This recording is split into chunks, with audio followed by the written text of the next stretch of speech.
Next topic, law of diminishing marginal utility. This is come under cardinal utility analysis.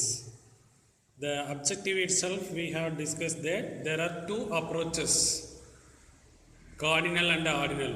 Among them we are now discussing about cardinal.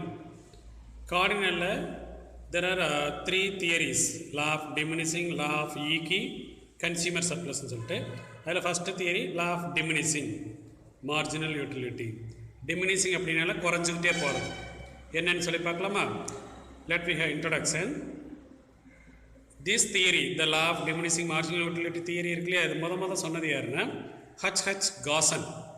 He was an Austrian economist in the year 1854. That is why this theory is called Gaussen's first law of consumption. அப்படின்னு சொல்லி name சொன்னது யாருன்னா Jevons. Jevons called this law as a Gaussen's first law of consumption. But இந்த Gaussen தான் இந்த theory லாவை first கொண்டு வந்திருந்தாலும் credit யாருக்கு போகும்னா marshal. Because he perfected this law on the basis of what? Cardinal analysis. Cardinal analysis means numbers. And this law is based on the characteristics of human wants. Human wants characters படிச்சிருக்கிறோம் இல்லையா, there are 8 characters. அதில் wants are satiable அப்படின்ற character படி தான் இந்த law of diminishing marginal utility அமைஞ்சிருக்கு. Definition எக்கனாமிக்ஸில் எல்லா தியரிக்கும் எல்லா லாவுக்குமே என்ன இருக்கும்? டெஃபினிஷன்ஸ், அசம்ஷன்ஸ் இருக்கும். இங்கே லா ஆஃப் டிமினிஷிங் மார்ஜினல் யூட்டிலிட்டியோட அசம்ஷன்ஸ் பார்த்தீங்கன்னா ஆத்தர் யாருன்னா Marshall. Marshall states the law as additional benefit which a person derive from given increase of his stock of a thing diminishes with every increase in the stock that he already has. நல்ல theory. இப்போ நம்ம ஏதாவது ஒரு food, இப்போ apple சாப்பிட்றோன்னு வச்சுக்கோங்க. Apple வந்து ஒரு 10 apple எடுத்து வச்சுருக்காங்க. 10 ஆப்பிள் ஒவ்வொன்றா சாப்பிட என்னவாகுன்னா அந்த டோட்டல் இன்க்ரீஸ் ஆகும். ஆனால் அந்த ஆப்பிள் சாப்பிட அதுலேருந்து கிடைக்கிற யூட்டிலிட்டி என்னவாகிட்டே இருக்கும்? யூட்டிலிட்டின்றது நம்மளோட சாட்டிஸ்ஃபேக்ஷன் கம்மியாகிட்டே இருக்கும். அதுதான் இந்த டெஃபினிஷனோட மீனிங். இன்னும் தியரி எக்ஸ்பிளனேஷனால் நல்லா டீப்பாக டிஸ்கஸ் பண்ணலாம். Before that we have to discuss assumptions of the law. First assumption, the utility can be measured by cardinal numbers. சொல்லியிருந்தேன் லெசன் அந்த தியரி இன்ட்ரொடக்ஷன்லேயே 1 2 3 10 அந்த மாதிரி நம்பர்ஸில் மெஷர் பண்ணுறதுக்கு பேர் தான் கார்டினல். அதில் மெஷர் பண்ணலாம். இப்போ எத்தனை ஆப்பிள் சாப்பிட்டேன்னு கேட்டால் 10 ஆப்பிள்ஸ், 3 ஆப்பிள்ஸ், 5 ஆப்பிள்ஸ்ன்னு சொல்லிட்டு சொல்லலாம். And second assumption, the marginal utility of money of a consumer remains constant. நீ கையில் அந்த ஆப்பிள் வாங்குறதுக்கு செலவு செய்கிற அமௌண்ட் வந்து என்ன செய்யக்கூடாது? மாறக்கூடாது. இப்போ 100 ரூபானா 100 ரூபா தான் வச்சுருக்கணும், அந்த மாதிரி.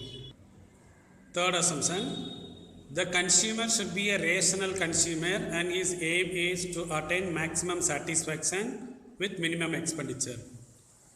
இதையுமே ஃபஸ்ட் லெசனில் டிஸ்கஸ் பண்ணியிருப்போம். ரேஷனல் கன்சியூமரை யாருன்னா செலவு கம்மியாக செய்யணும், ஆனால் கிடைக்கிற பெனிஃபிட் வந்து என்ன செய்யணும்? அதிகமாக கிடைக்கணும் எதிர்பார்க்கணும் தான் rational consumer. Fourth assumption, the units of commodity consumed must be reasonable in size. Apple ஒரு ஆப்பிள்னா அது ஒரு 100 கிராம் 200 கிராம் அந்த மாதிரி இருந்துச்சுன்னா எல்லா ஆப்பிளுமே அதே சைஸில் தான் இருக்கணும். And fifth assumption, the commodity consumed should be homogeneous or uniform in characters, weight, quality, taste, color, etc. இப்போ கூல்ட்ரிங்க்ஸ், இப்போ மாசா குடிக்கிறோம் இல்லை பெப்சி குடிக்கிறோன்னா இப்போ 200 ml பாட்டில்னா எல்லா பாட்டிலுமே 200 தான் இருக்க போகுது. அதோட வெயிட் 200 ml. குவாலிட்டி எல்லா பாட்டிலில் இருக்கிற குவாலிட்டி ஒரே மாதிரி தான் இருக்கும். டேஸ்ட்டு, கலர் எல்லாமே சேமாக தான் இருக்கும்.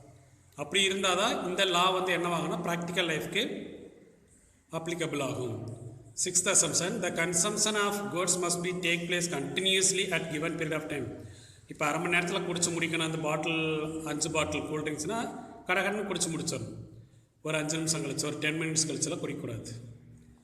அடுத்து seventh assumption, there should be no change in the taste, habit, preference, fashion, income and character of the consumer during the process of consumption. நீ இந்த 5 பாட்டில் கூல்ட்ரிங்க்ஸை குடிச்சு முடிகிற வரை உன்னோட மனநிலையில் எந்த சேஞ்சஸுமே இருக்கக்கூடாது. இப்படி இந்த 7 அசம்ஷனுமே கரெக்டாக இருந்துச்சுன்னா தான் இந்த law of diminishing utility marginal utility வந்து ப்ராக்டிக்கல் லைஃப்க்கு அப்ளிகபிள் ஆகும். explanation பார்க்கலாமா? The law of diminishing marginal utility states that if a consumer continues to take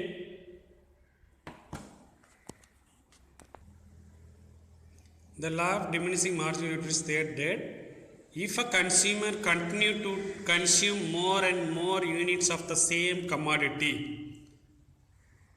இப்போ ஆப்பிள் எடுத்திருந்தோன்னா ஆப்பிளை கண்டினியூஸாக சாப்பிட்டுட்டே இருந்தாங்கன்னா என்னவாகும்? It's marginal utility diminishes. அதிலேருந்து கிடைக்கிற சாட்டிஸ்ஃபேக்ஷன் என்னவாகிட்டே இருக்கும்? குறைஞ்சிட்டே வரும். This means that the more we have of a thing, எந்த ஒரு பொருள் அதிகமாக வச்சுருந்தாலும் அதில் கிடைக்கிற satisfaction less. Less is the satisfaction or utility that we derive from the additional unit of it. அந்த வச்சிருக்கிற திங்ஸோடு இன்னும் கூடுதலாக சேர்த்துக்கிட்டே போனோன்னா அதிலேருந்து கிடைக்கிற யூட்டிலிட்டி குறைஞ்சிக்கிட்டே போகும். இதுதான் எக்ஸ்ப்ளனேஷன். நல்லா புரிஞ்சுக்கோங்க. If you take more and more apple, அடுத்தடுத்த ஆப்பிள் 1 2 3 4 அப்படி சாப்பிட்டுட்டே போனோன்னா அதிலேருந்து கிடைக்கிற யூட்டிலிட்டி குறைஞ்சிக்கிட்டே வரும். Illustration. The law can be explained with simple illustration. Suppose a consumer want to consume 7 apples, 7 apples சாப்பிட்ணும்னு வச்சுக்கோ. 1 2 3 4 5ன்ட்டு the utility from the first apple சாப்பிடும்போது 20 யூனிட் கிடைக்கும், யூட்டிலிட்டி கிடைக்குதுன்னு வச்சுக்கோ. But the utility from the second apple என்னவாகும்? குறைஞ்சிடும். எந்த ஆப்பிளை விட? ஃபஸ்ட்டை விட. ஃபஸ்ட் ஆப்பிளுக்கு 10, செகண்டுக்கு 15 ஆகுது. தேர்ட் ஆப்பிள் சாப்பிடும்போது செகண்டை விட கம்மியாகும், 10 ஆகுது. அதே மாதிரி 5 0 அப்படின்னு சொல்லி போயிட்டே இருக்கும். Finally the utility from the fifth apple என்னவாகுதுன்னா 0.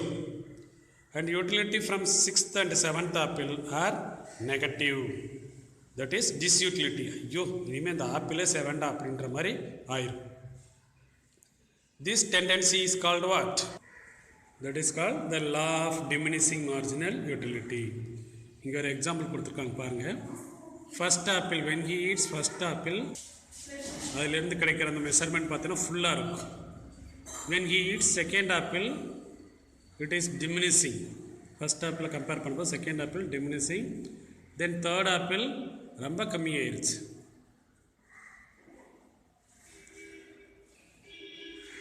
அதுதான் இங்கே ஷெட்யூலில் கொடுத்துருப்பாங்க.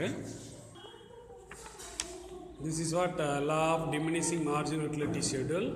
In first column, units of apple given. There are 7 apples. Second column mention total utility. Third column marginal utility. Total utility means increasing. First apple சாப்பிடும்போது 20 சொல்லியிருந்தாலே explanation அதான். Second apple 35, third 45, 4 50, 5 50 அது. After 6th and 7th apple, it is diminishing. See, the marginal utility means first apple சாப்பிடும்போது both the utility total and marginal ரெண்டுமே 20 தான் இருக்குது. Second apple சாப்பிடும்போது marginal என்னவாது? Decrease 15. Third 10, 4 ஆப்பிளுக்கு 5, ஃபிஃப்த் ஆப்பிளுக்கு 0, 6 7 ஆப்பிளுக்கு நெகட்டிவ் ஆயிடுச்சு. இந்த வேல்யூஸ் எப்படி கிடச்சுன்னா marginal utility means addition made to total utility. Addition made to total utility. Second apple யூட்டிலிட்டியை ஃபஸ்ட் ஆப்பிள் யூட்டிலிட்டியில் மைனஸ் பண்ணணும். 35 minus 20 you can get 15.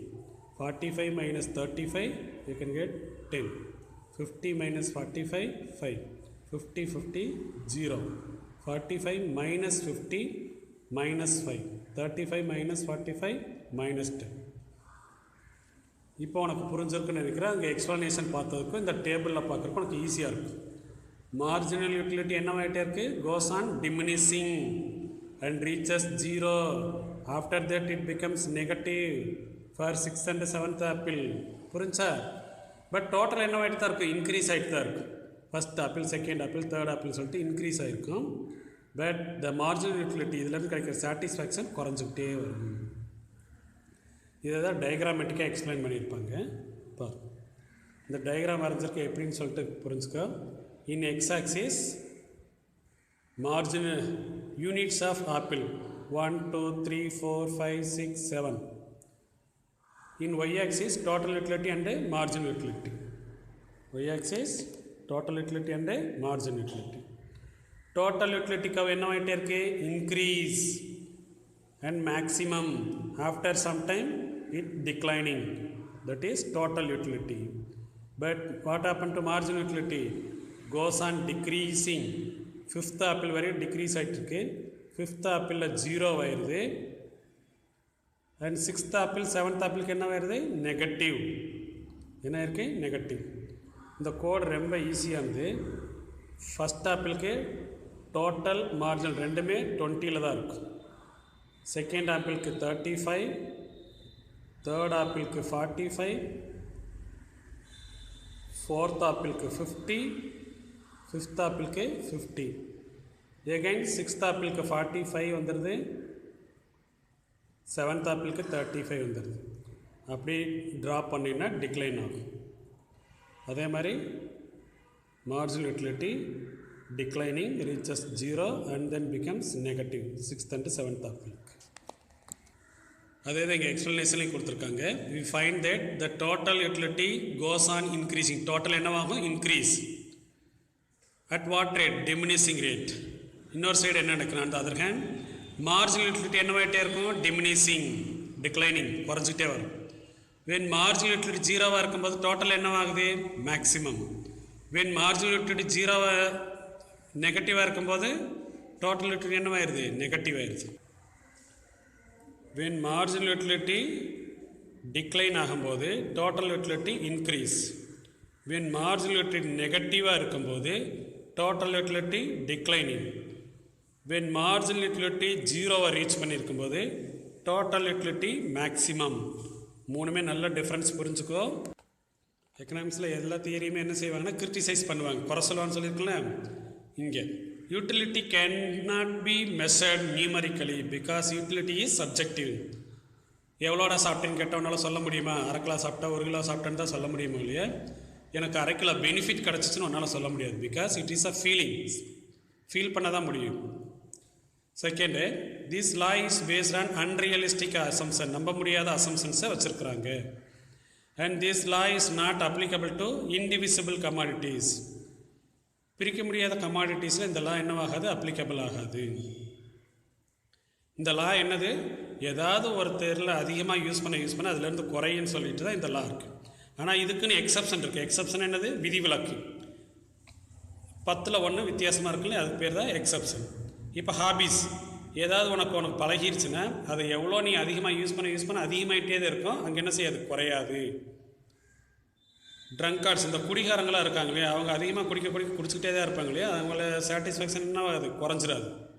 ஆனால் நம்ம லா படி எந்த ஒரு பொருள் அதிகமாச்சாலும் சாட்டிஸ்ஃபேக்ஷன் குறையும்ன்றது. ஆனால் இங்கே எக்ஸப்ஷன் இருக்குதா? அதே மாதிரி மிசரி, கவலைகளை அதிகமாக சேர்க்க இன்னும் கவலைகள் அதிகமாகிட்டே தான் இருக்கும் இல்லையா, அங்கே குறையாது.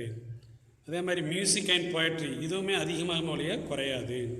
ரீடிங்ஸ், ரீட் பண்ண பழகிட்டவங்க அந்த ஹேபிட்டாக வச்சுக்கிட்டாங்கன்னா அவங்களுக்கு இன்னும் புக்ஸை அதிகமாக ரீட் பண்ண தான் தோணுமே இல்லையா, அவங்களோட சாட்டிஸ்ஃபேக்ஷன் என்னவாயிராது? குறைஞ்சிராது, இன்க்ரீஸ் ஆகும். These are the exception to the law. Importance or applications of the law of diminishing marginal utility. How this theory or this law is more important அப்படின்னு பார்த்தோன்னா, first, the law of diminishing marginal utility is one of the fundamental law of consumption and it has applications in several fields of the study. This is the basic law for all other consumption laws. That is why the law of diminishing marginal utility is more important. Second important, this law is a basis for other consumption laws. First important பார்த்தோம் இல்லையா, அது என்னென்ன லாஸ்ன்னு பார்த்தோன்னா, law of demand, elasticity of demand, consumer surplus and law of substitutions etcetera. இந்த law எல்லாமே நீ அடுத்தடுத்த இந்த லெசன்லேயே பார்க்கலாம், நீ அடுத்த லெசன்ஸ்லேயும் சேர்த்து பார்க்கலாம் எலாபரேட்டாக. ஆல் தீஸ் லா எல்லாமே இந்த law of diminishing marginal utility பேஸாக தான் இருக்கும். எப்படி டோட்டல் இன்க்ரீஸ் ஆச்சுன்னா மார்ஜினல் டிக்ரீஸ் ஆகும் அப்படின்றது. Then this law of diminishing marginal utility is helped to finance minister. In the way, the finance minister taxes a more moneyed person and more tax and less tax to those who are earning less money. பணக்காரங்களுக்கு அதிக tax பூவருக்கு கம்மியான டேக்ஸும் போடுறதுக்கு இந்த law of diminishing marginal utility help பண்ணுது finance மினிஸ்டருக்கு.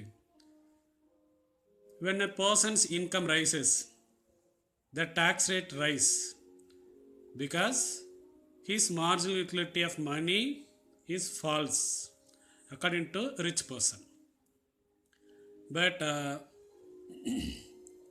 poor person it is opposite to rich person. Thus the law of diminishing marginal utility is a basis for progressive taxation.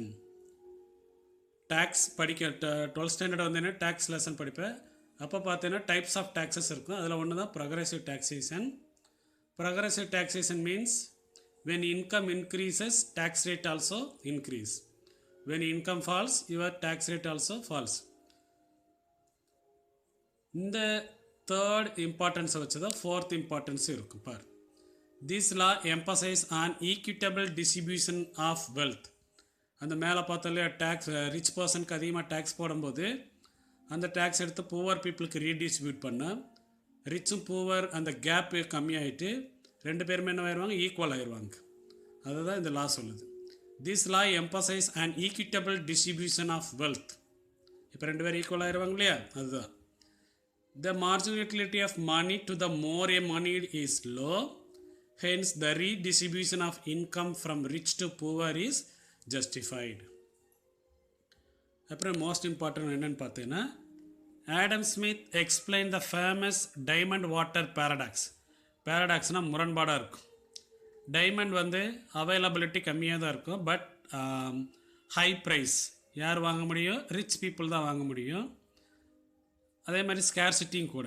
ஆனால் அதோட marginal utility என்னவாக இருக்கும்? ஹையாக இருக்கும். Because its price is high. யார் அதிகமாக விரும்பாட்டியும் கூட. ஆனால் முரண்பாடாக தானே தெரியுது. ஒரு ரிச் பீப்புள் மட்டும்தான் வாங்க போகிறாங்க. அதனால் அதோட ப்ரைஸ் ஹை, ஸ்கேர்சிட்டியாகவும் இருக்கும். அதைத்தான் அங்கே என்ன சொல்கிறாங்க, பேரடாக்ஸ் அப்படின்னு சொல்லிட்டு ஆடம் ஸ்மித் சொல்கிறார். ஆடம் ஸ்மித் யார்? Father of economics.